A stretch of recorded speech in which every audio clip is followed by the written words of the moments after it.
malungkot pa rin. Sobrang kasi, nagsabay-sabay. Parang we lost 3 family members in 3 weeks. So, ayun. It's okay. No, there are good days and there are bad days, but it's also a testament to how important family is. Kasi talagang naramdaman namin yung support ng isa't isa.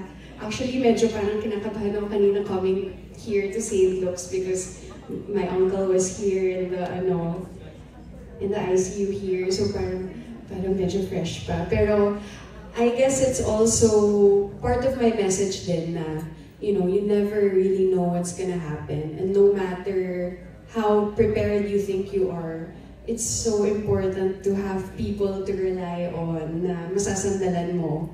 Para kung hindi ka okay today, hindi sila yung haharap sa tao today. Or kung may tanong ka, I'm so grateful to doctors and to healthcare kasi napakalaking bagay. It's really life or death sometimes.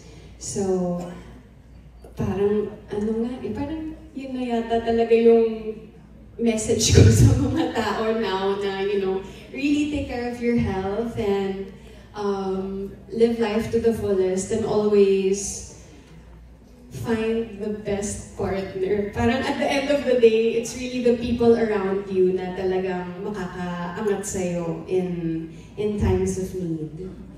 Sorry, but we're sorry for your loss, Miss Angela, our loved you and your family. Thank you very much. And we appreciate you, Janine. I know it was hard for you to be here, but thank you so much. Thank you. Once again, I'm so happy to be here. Thank you so much. Thank you. Janine!